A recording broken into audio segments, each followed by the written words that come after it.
You're listening to the Weekend Sport Podcast with Jason Pine from News Talk ZB. This is the Warriors welcoming Manu Vatuvei back into the fold. The former Warriors legend was sentenced to 3 years and 7 months in jail last year after pleading guilty to importing methamphetamine. A parole board hearing on Wednesday confirmed that Manu Vatuvei will be released from prison on the 31st of May with some special conditions attached. And as part of his reintegration back into society, the Warriors have offered him a voluntary mentoring role. Now, that news has sparked a bit of a mixed response from the fan base, especially given the severity of his crimes and the destructive impact of Class A drugs in our communities. Warriors Chief Executive Cameron George hopes that Manu Vatuvei could one day be seen as a great redemption story. He is adamant, though, Cameron George, that the new role with the club is only a small part of Manu Vatuvei's potential rehabilitation.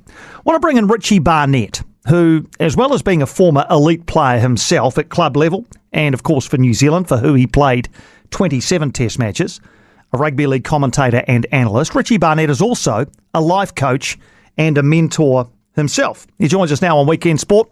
Thanks for taking the time, Richie. What do you make of Manu Vatuvei being offered this role by the Warriors?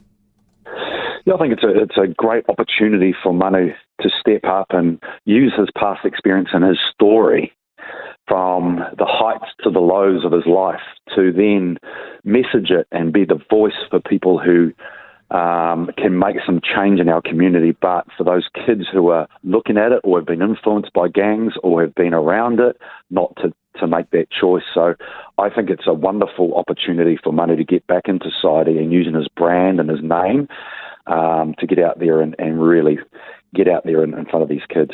What sort of things specifically would you imagine that Manu would be doing in this role? And what would he be working with younger players in particular? What do you expect he'll be doing? Well, they do so many good things in the community, the Warriors community. They do exceptional work in the communities, and I think he can cross all angles with it, whether it's sport or whether it's youth, period. So he could be very influential in getting together these kids that are needs kids or kids that are just lost their identity, that just need a voice, and someone with his name will certainly add weight to it all. So I think he'll be instrumental, I think, for all areas of social services. The crimes for which he was convicted are pretty serious, especially given the damage that Class A drugs can wreak and do wreak in our community. And there are those who are saying he's not the sort of person to be mentoring anyone. What's your reaction to that? The best people to come through something like that and to tell a story from the eyes of which these kids are going through now, and to be brutally fair, there's tons of kids who are just hovering on the spectrum of going into jail. Now, we know it's a big problem in New Zealand, and there's no better person to be able to talk through what he's been through. It's very hard for someone to connect and build rapport with somebody from kids when they haven't actually been through it themselves. So the power's in the story. Get the story out and use emotions around it and get it out there. And when they hear it and feel it and see it, it can be quite a powerful thing to do. So you don't imagine there'll be any reluctance or reticence from the families of the young people that Manu is interacting with? No reticence or reluctance on their part, given what he has been convicted of? Absolutely. There's they can hold people back by saying that they had a massive impact on some of those community people that have taken drugs because of what they went through. But and I think when you frame certain things, it's how can we use Manu now to tell the story so other kids are not affected in the same way. And we know drugs and alcohol and gangs are creeping up, and it's at its heightened response right now. So there's no better person to go in there and change things around. And so we're stopping kids from making those decisions because, it costs our economy $100,000 plus a year to have kids go into jail. Now, if he can save a number of those kids, it's well worth the investment. His story is one, Richie, of a star being surrounded by the wrong people probably and suffering a pretty hard fall as a result. Are these sort of pitfalls common in top-level sport? It probably is. Who they surround themselves, they become, of course. But I can't talk from what I've seen, but there's certainly in communities, there'll be people around that communities, and I'm not talking low socioeconomic families either. It's riddled all around the place. So don't. I think the old saying is that you'd think it happens only in South Auckland. I'm telling you now, it's happening in all socioeconomic backgrounds. So don't be flawed by that. And so it's important that we all get the message, no matter what background you have, for us to enable our kids to make the right decisions, because it can be, it can be very influential, and if you're near it and you get caught up in it, it's very hard to get out. And I believe you may have worked in the area of helping transition people out of prison and into the next stage of their lives. Is helping other people avoid the same traps the sort of thing which helps in that transition?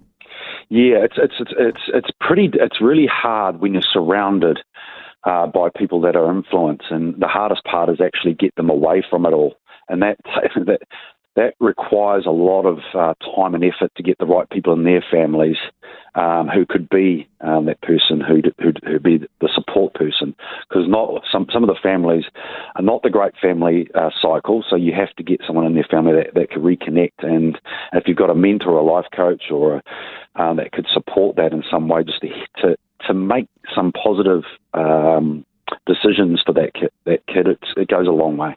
And as far as you're concerned, Richie, I mean, obviously you're working in this kind of landscape day in, day out, life coaching, mentoring. What would you be saying to Manu in terms of the most powerful messages that he can impart? Yeah, so I would say leave the past behind and look to the future and what could be a possibility for him, the impact he can make, being in such a positive. Coming out of jail and reintegrating himself into the community. And of course, he's going to get a lot of people saying things about him, and he's got to learn to adapt to that. He's got to be stronger, and he's been through a sporting background, so that'll certainly help him. He's going to deal with people talking behind his back, and people are going to say certain things, but he's got to get on. The bigger cause and the bigger purpose is for him to contribute and share to the community now and grow these young kids that are coming through that maybe make the same decision he did at one point, not to make that decision ever again. That to me is a massive purpose and a why behind why he should continue on and be the best version of himself. He's got a lot to give. Yeah, indeed. Have the Warriors been in touch with you, Richard, to help him out in any way? No, I actually tried to contact him. A few of the guys went down from New Zealand Rugby League to lend a supporting hand. And I said, I'll be available any time if you want me to come in and have a chat. So I did reach out, because I that when you hit rock bottom, you just need that one person to say something, and hopefully that'll turn things around. But, everyone needs a second chance, right? Indeed they do. Richie, great to chat as always. Thanks for lending us your insight. No worries, Piney. Cheers, mate. Thank you, mate. That's Richie Barnett, former top league player himself, commentator and analyst, but in this regard and on this subject, a life coach and mentor himself. You've heard from Richie Barnett, who's very positive, as you heard, about this move. For more from Weekend Sport with Jason Pine, listen live to News Talk ZB weekends from midday, or follow the podcast on iHeartRadio.